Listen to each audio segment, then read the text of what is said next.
नमो भगवते वासुदेवाय। नमस्कार भक्तों, आप देख रहे हैं संपूर्ण गाथा, जहां हम केवल व्रत, तिथि या परंपरा नहीं बताते, बल्कि हर व्रत, हर कथा और हर शास्त्र के पीछे छिपे आध्यात्मिक सत्य, गूढ़ रहस्य और आत्मिक उद्देश्यों को आपके हृदय तक पहुंचाने का प्रयास करते हैं। भक्तों, सनातन धर्म में एकादशी केवल उपवास का नाम नहीं, बल्कि ये इंद्रियों के संयम, मन की शुद्धि और आत्मा की विजय का पर्व है। और जब बात जया एकादशी की हो, तो ये एकादशी केवल पापनाशनी ही नहीं, बल्कि भय, नकारात्मक योनियों और अदृश्य बाधाओं से मुक्ति दिलाने वाली मानी गई है। आज की इस पावन कथा में हम जानेंगे, जया एकादशी को पिशाच योनि नाशिनी क्यों कहा गया, कैसे अनजाने में किया गया व्रत भी मोक्ष का कारण बन सकता है, और भगवान श्री हरि की अकारण कृपा किस प्रकार साधक का उद्धार करती है। तो भक्ति भाव से मन को शांत करें, भगवान श्री विष्णु का स्मरण करें और जया एकादशी की इस दिव्य कथा का श्रवण करें, जो स्वयं भविष्य उत्तर पुराण में वर्णित है। जया एकादशी व्रत कथा विस्तार पूर्वक। वैदिक ग्रंथों में ये स्पष्ट रूप से वर्णित है कि एकादशी का व्रत समस्त पापों का नाश करने वाला और भगवान श्री हरि को अत्यंत प्रिय है। स्वयं भगवान श्री कृष्ण ने अनेक स्थानों पर कहा है कि जो भक्त श्रद्धा और नियम पूर्वक एकादशी का पालन करता है, उस पर वे विशेष रूप से प्रसन्न होते हैं और उसे शाश्वत आशीर्वाद प्रदान करते हैं।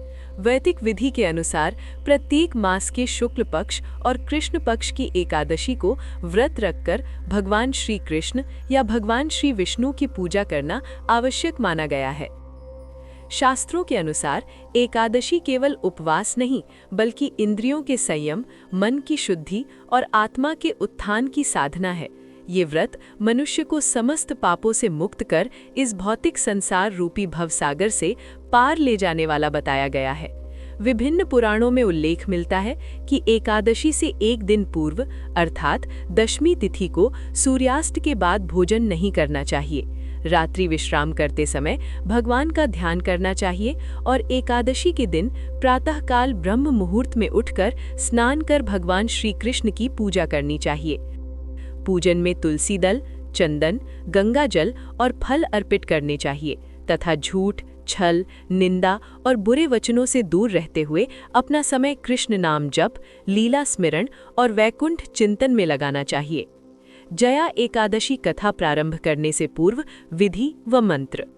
जया एकादशी की कथा आरंभ करने से पहले ये समझना आवश्यक है कि कथा केवल एक कहानी नहीं, बल्कि भगवान श्री हरि विष्णु की कृपा प्राप्त करने का माध्यम है। इसलिए कथा प्रारंभ करने से पूर्व मन, वाणी और वातावरण को शुद्ध करना अत्यंत आवश्यक माना गया है। सबसे पहले स्नान करके स्वच्छ वस्त्र धारण करें, यदि संभव हो तो पीले वस्त्र पहनें और शांत स्थान पर बैठकर भगवान विष्णु या श्री कृष्ण का स्मरण करें। दीपक प्रज्वलित करें, धूप दीप अर्पित करें और गंगा जल के साथ भगवान को प्रणाम करें तथा प्रारंभ करने से पूर्व मंत्र का जप करें, ओम नमो भगवते वासुदेवाय, कम से कम 11 या 108 बार। इसके पश्चात मन ही मन ये संकल्प लें कि मैं ये कथा पूर्ण श्रद्धा और भक्ति के साथ श्रवण पाठ कर रहा हूँ, जिससे मुझे और मेरे परिवार को आध्यात्मिक शुद्धि और भगवत कृपा प्राप्त हो। जया एकादशी व्रत कथा प्रारंभ। वैदिक प्रमाण। भविष्य उत्तर पुराण। भविष्य उत्तर पुराण में भगवान श्री कृष्ण और धर्मराज युधिष्ठिर के संवाद के माध्यम से जया एकादशी की महिमा का वर्णन किया गया है। युधिष्ठिर महाराज ने भगवान से विनय पूर्वक प्रश्न किया, हे जनार्दन, माघ मास के शुक्ल पक्ष में आने वाली एकादशी का क्या महत्व है? उसका नाम क्या है? उसका व्रत कैसे किया जाता है और किस देवता की पूजा करनी चाहिए? भगवान श्री कृष्ण ने उत्तर दिया, हे राजन, माघ मास के शुक्ल पक्ष की एकादशी को जया एकादशी कहा जाता है। ये तिथि समस्त पापों का नाश करने वाली और मोक्ष प्रदान करने वाली है। जो व्यक्ति श्रद्धा से इस एकादशी का पालन करता है, उसे प्रेत लोक में भोग नहीं करना पड़ता। इसलिए प्रत्येक मनुष्य को इस एकादशी का व्रत अवश्य करना चाहिए। इंद्रलोक की घटना। नंदनवन की कथा। एक समय की बात है, स्वर्ग लोक में देवताओं के राजा इंद्र अन्य देवताओं और अप्सराओं के साथ पारिजात पुष्पों से सुशोभित नंदनवन में विहार कर रहे थे। मनोरंजन के लिए इंद्र ने वहां एक भव्य नृत्य संगीत सभा का आयोजन किया। उस सभा में 50 करोड़ गंधर्वों के राजा उपस्थित थे। गंधर्वों के प्रमुख पुष्पदंत और इंद्र सभा के महान संगीतकार चित्रसेन अपनी पत्नी मलानी के साथ वहां आए। पुष्पवंती की पुत्री पुष्पवंती और चित्रसेन के पुत्र माल्यावान भी इंद्र को प्रसन्न करने के लिए नृत्य में शामिल हुए। किंतु नृत्य करते समय पुष्पवंती और माल्यावान एक दूसरे के सौंदर्य में आसक्त हो गए। उनका चित्त नृत्य और संगीत से हटकर काम भाव में लीन हो गया। वे स्वर और लय का ध्यान नहीं रख पाए। ये सब देखकर राजा इंद्र ने इसे अपना अपमान समझा और क्रोधित हो उठे। इंद्र का श्राप, प्रेत योनि की प्राप्ति। क्रोध में आकर इंद्र ने कहा, हे मूर्खों, तुमने मेरी आज्ञा और मर्यादा का उल्लंघन किया है, इसलिए मैं तुम्हें शाप देता हूँ कि तुम प्रेत योनि में जन्म लो और अपने दुराचार का फल भोगो। इंद्र के कठोर वचनों को सुनकर पुष्पवंती और माल्यावान अत्यंत दुखी हो गए। शापवश वे पृथ्वी पर हिमालय पर्वत के निकट प्रेत दंपत्ति के रूप में उत्पन्न हुए। उनका जीवन अत्यंत कष्टमय था। उनके भीतर सूंघने, चखने और स्पर्श करने की शक्ति नहीं रही। वे न तो ठीक से सो पाते थे और न ही विश्राम कर पाते थे। भीषण ठंड के कारण उनके दांत किटकिटाते रहते और शरीर कांपता रहता। आत्मबोध और संयम। एक दिन माल्यावान ने अपनी पत्नी से कहा, निश्चय ही हमने पूर्व जन्म में भारी पाप किए होंगे, तभी हमें ये भयानक प्रेत योनि मिली है। इस रूप में और पाप करने से अच्छा है कि हम संयम रखें और इस योनि से मुक्ति का प्रयास करें। इसके बाद वे दोनों अहिंसा, संयम और मौन के साथ जीवन बिताने लगे। जया एकादशी का प्रभाव।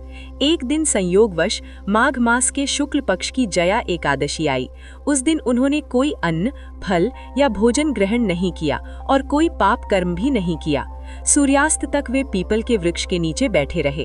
उस रात्रि अत्यधिक ठंड थी, जिससे वे सो नहीं पाए। भगवान श्री कृष्ण युधिष्ठिर से कहते हैं, हे महाराज, जया एकादशी का व्रत रखने और रात्रि जागरण के कारण अगले ही दिन वे दोनों प्रेत योनि से मुक्त हो गए। उन्हें पुनः अपना दिव्य रूप प्राप्त हुआ। स्वर्गलोक के योग्य वस्त्र और आभूषण धारण कर वे स्वर्ग चले गए और उन पर पुष्प वर्षा हुई। स्वर्गलोक में सम्मान। स्वर्ग पहुंचकर उन्होंने इंद्र को प्रणाम किया। इंद्र उनके तेजस्वी रूप को देखकर आश्चर्यचकित हो गए और बोले, तुम प्रेत योनि से कैसे मुक्त हुए? माल्यावान ने उत्तर दिया, हे देवराज, ये सब भगवान श्री हरि की अकारण कृपा और जया एकादशी के व्रत का फल है। इंद्र ने कहा, अब तुम दोनों हमसे भी अधिक पूजनीय हो, क्योंकि जो भगवान श्री हरि की शरण लेता है वही सच्चा पूज्य है। कथा का उपसंहार। भगवान श्री कृष्ण युधिष्ठिर से कहते हैं, हे महाराज, जया एकादशी ब्रह्म हत्या जैसे महापापों से भी मुक्ति दिलाती है। इस व्रत से समस्त दान और यज्ञों का फल प्राप्त होता है। केवल इसकी महिमा सुनने या पढ़ने से अग्निष्टोम यज्ञ का फल और व्रत रखने से वैकुंठ धाम की प्राप्ति होती है। इस प्रकार भविष्य उत्तर पुराण में जया एकादशी की महिमा का विस्तार पूर्वक वर्णन किया गया है। कथा के समापन पर कुछ क्षण शांत बैठकर कथा के भाव और संदेश को मन में धारण करें। ये अनुभव करें कि कथा केवल सुनी नहीं गई, बल्कि हृदय में उतरी है। इसके पश्चात भगवान विष्णु को श्रद्धा पूर्वक धन्यवाद अर्पित करें। कथा समापन मंत्र। निम्न श्लोक या मंत्र का उच्चारण करें। एकादश्याः प्रभावेण विष्णुः प्रीतो भवतु मे, पापान् नाशय मे देव, मोक्षम मार्गम प्रदर्शय। अर्थात, हे भगवान विष्णु, इस एकादशी के प्रभाव से आप मुझ पर प्रसन्न हो, मेरे पापों का नाश करें और मुझे मोक्ष मार्ग की ओर अग्रसर करें। इसके पश्चात यदि संभव हो तो किसी को जल, फल या अन्न दान करें, क्योंकि शास्त्रों में कहा गया है कि कथा का फल दान से पूर्ण होता है। भक्तों, आज की ये जया एकादशी कथा हमें ये गहन शिक्षा देती है कि भगवान की कृपा केवल ज्ञान या विधि से ही नहीं, बल्कि निष्कपट भाव, संयम और श्रद्धा से प्राप्त होती है। माल्यावान और पुष्पवंती ने जानबूझकर व्रत नहीं किया, फिर भी उन्हें मुक्ति मिली, क्योंकि उनके भीतर अहंकार नहीं था, हिंसा नहीं थी और पाप की प्रवृत्ति नहीं थी। यही जया एकादशी का वास्तविक रहस्य है। इसलिए भक्तों, एकादशी केवल भूखा रहने का नाम नहीं, बल्कि अपने भीतर की वासनाओं, भय और अज्ञान पर विजय प्राप्त करने की साधना है।